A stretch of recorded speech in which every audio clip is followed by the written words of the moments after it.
So today we are going to be working on the sun catchers right here, and I'm going to be making some new ones. I'm going to be talking about my week 1 doing the artist way. As a kid, I always felt creative. I always felt like art and crafts was like very much a part of my personality.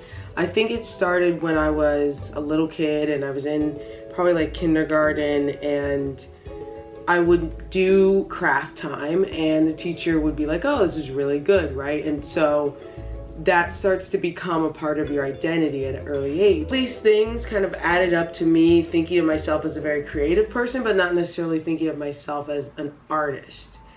When I was in high school, we had this thing where we had to do a senior year project, a capstone project. A lot of people did volunteering, but I decided to do an art project. I had just seen Isaiah Zagar's Magic Gardens in Philly. Seeing Isaiah Zagar's Magic Gardens was crazy inspiring. I just came home like, I want to make a mosaic. I need to figure out how to do this. So when the capstone project came up and it was time to choose and propose an idea, I proposed that I would do a mosaic for the school, like something that could hang outside. It was just broken bottles, mirror, tile. I got a lot of things donated because I was a high school student making, you know, a high school project. Ever since then, I made a mosaic probably about 2 to 3 times a year when I was on break from college or summer. After high school, I went to American University. I decided to study film, shadow careers. Shadow artists often choose shadow careers, those close to the desired art, even parallel to it, but not the art itself. Post-graduation, I got a job at a nonprofit doing graphic design and some video work. Every day I'm going to work, I'm doing my work, I'm coming home, I'm cooking, cleaning, getting ready for the next day, watching some shows with my roommates, and then I'm going back and doing it again. Friday rolls along and then I go out with my friends. We go to like whatever local restaurant popped up. Then we go to a bar, and then I come home and we repeat. So I came up with a challenge for myself. I was gonna make 30 mosaics, mini ones, in 3 months. That was the goal.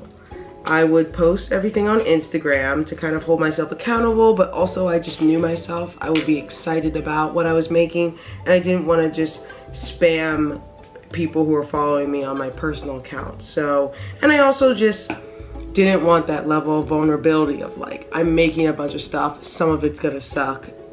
To be honest, I can see the similarities between that challenge and the artist way, especially in the time, right? 12 weeks is about 3 months. The fact that I was just trying to push myself every day to be more creative and to produce work at a fast rate, which I wasn't feeling too pressed about it. If it wasn't perfect, it wasn't perfect.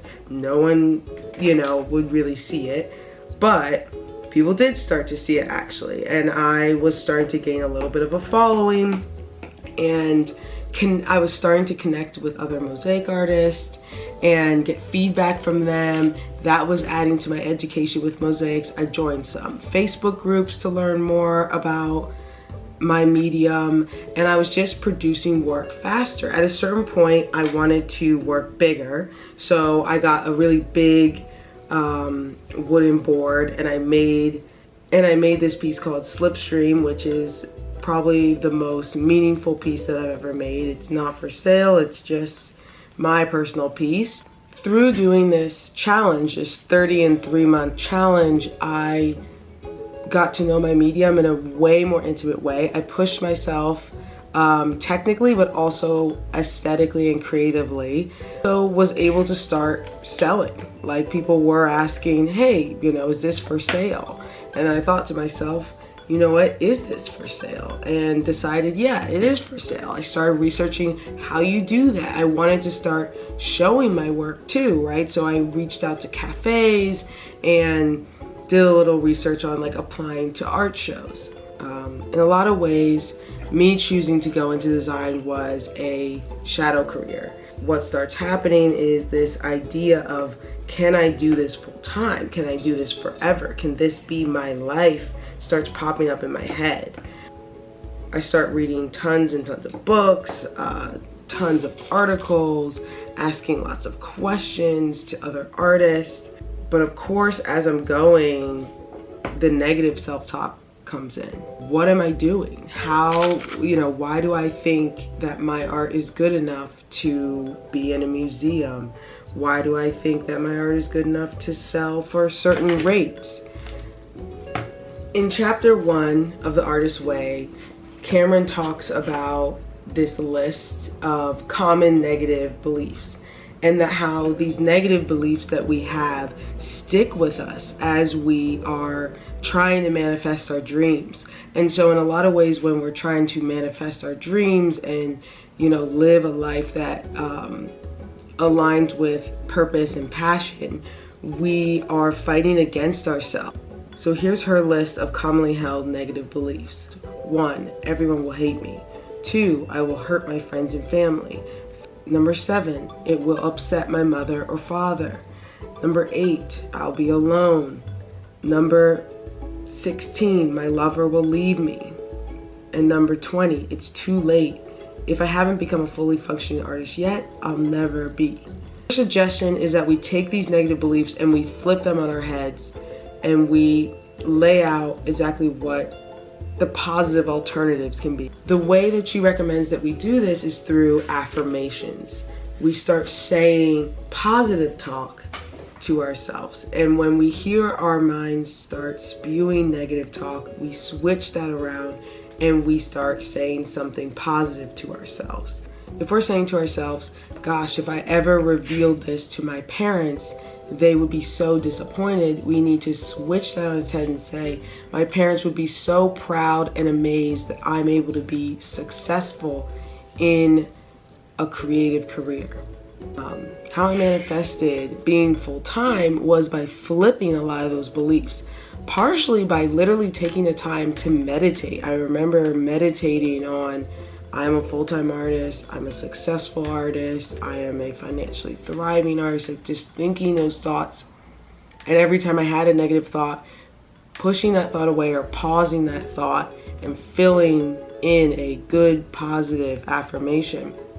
But also, I did it by going very slow in changing my behaviors, and so I could actually see in real time, in real life, if I'm afraid at the time of, oh, I'll never get into an art show, I'll never do that.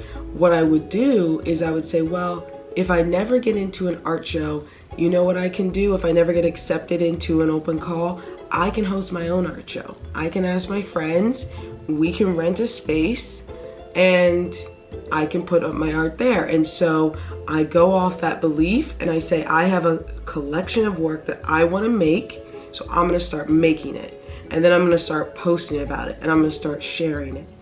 And through changing that belief, I was also able to take action on that new belief, on that positive version. And then I was able to manifest, right? People would see that work, and I would occasionally get messages, hey Danny, would you like to be a part of this group show? And so by me changing that belief, I was able to change my actions, and I was able to change my reality. If I never believed that it was possible for me to have an art show, I would have never made the work. If I didn't believe that anyone would accept me into an open call, I would never post the work, right? And so I love the way that Julia Cameron is starting with the mind, right? Starting with the mental state that you're in and the stories that you may be telling yourself, and trying to figure out where those stories come from and how you can change the narrative to fit your present reality, but also to fit where you want to go. I still have a lot of negative beliefs when it comes to art, and I think a lot of those negative beliefs are what's holding me back from getting to that next level. I feel bad to say that my first artist date was not very enjoyable. Did not make me feel welcome. I did not feel like I belonged. you know, I had my worst case scenario of why I'm afraid to go to galleries and why I'm afraid to just walk into a random one. But I'm gonna keep going. New York is huge. So this week I wanna use some of my morning pages to really work through that and work through some of my negative beliefs when it comes to being financially thriving and being prolific and being vulnerable and being seen. I want to use some of the Artist Way's affirmations to work past some of my current negative beliefs. Number 1, I am a channel for God's creativity.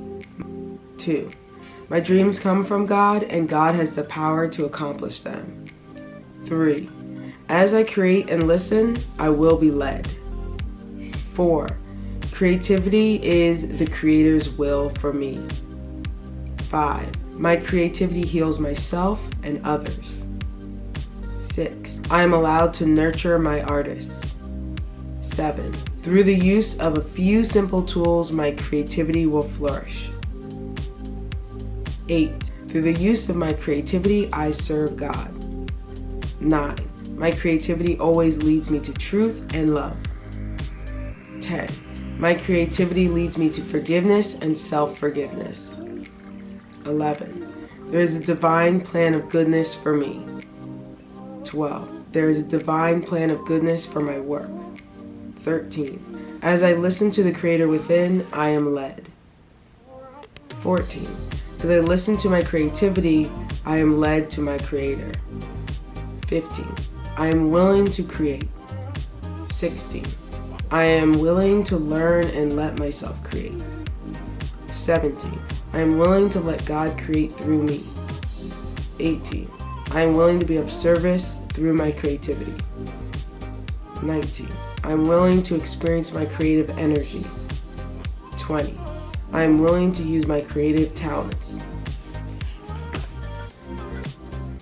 Alright, thank you. Stay tuned for week 3. Week 3 is coming up next week.